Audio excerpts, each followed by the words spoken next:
ค่ำนี้ถึงพรุ่งนี้เข้าไทยเต็มฝนฟ้าอากาศพายุสวัสดีค่ะมาพบกันในช่วงค่ำของวันเสาร์ที่ 25 กุมภาพันธ์ 2566 คลิปนี้ยังคงแจ้งเตือนให้พ่อแม่พี่น้องทุกท่านเตรียมเฝ้าระวังตามที่กรมอุตุนิยมวิทยาได้ออกประกาศแจ้งเตือนอย่างต่อเนื่องถึงลักษณะอากาศในบริเวณประเทศไทยว่าจะมีฝนตกหนักเกิดขึ้นในบริเวณภาคใต้และจะมีคลื่นลมแรงตามมาด้วย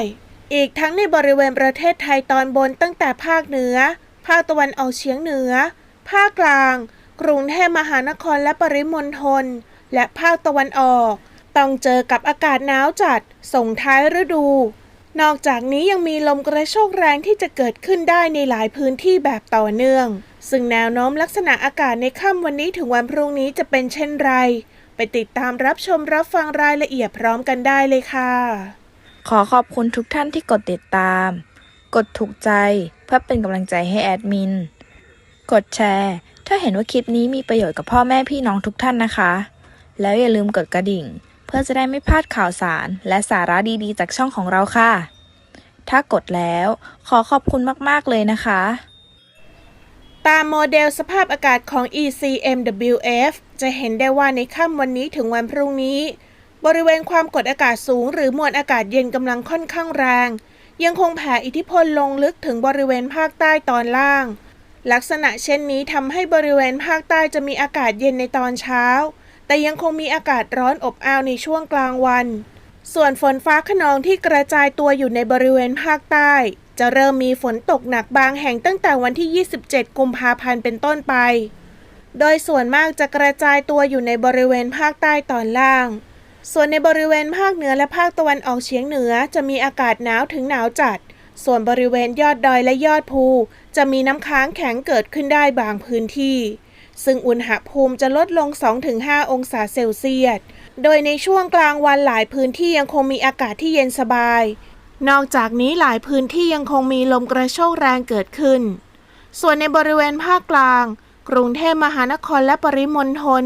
และภาคตะวันออกจะเริ่มมีอากาศเย็นถึงหนาวกันตั้งแต่ช่วงเช้า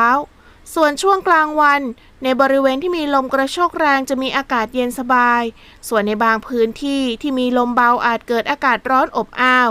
เนื่องจากเมฆบนท้องฟ้ายังคงมีน้อยทำให้แสงแดดส่องมาถึงพื้นดินได้โดยตรง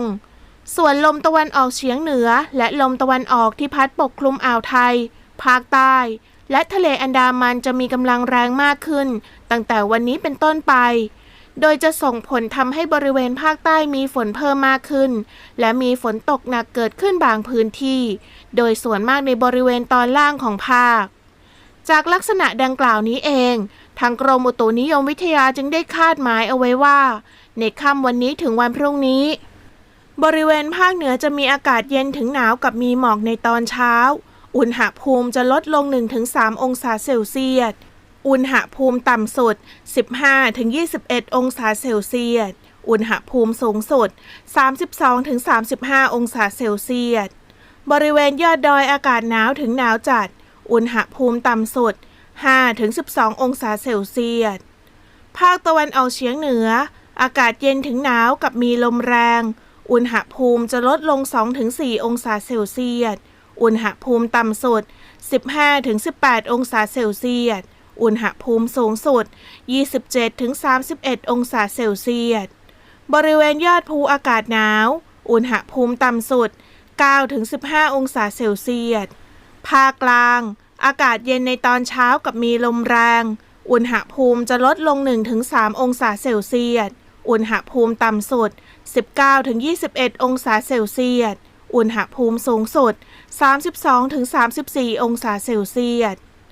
ภาคตะวันออกอากาศเย็นในตอนเช้ากับมีลมแรงอุณหภูมิจะลดลง 1-3 องศาเซลเซียสอุณหภูมิต่ำสุด 19-22 องศาเซลเซียสอุณหภูมิสูงสุด 31-34 องศาเซลเซียสภาคใต้ฝั่งตะวันออกมีฝนฟ้าคะนอง30%ของพื้นที่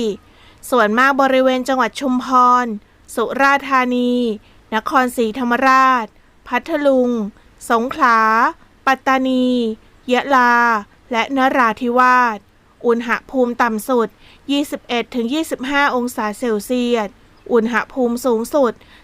31-33 องศาเซลเซียสภาคใต้ฝั่งตะวันตกมีฝนฟ้าคะนอง20%ของพื้นที่ ส่วนมากบริเวณจังหวัดพังงา ภูเก็ต กระบี่ และตรัง อุณหภูมิต่ำสุด 22-24 องศาเซลเซียส อุณหภูมิสูงสุด 31-35 องศาเซลเซียส กรุงเทพมหานครและปริมณฑลอากาศเย็นในตอนเช้ากับมีลมแรง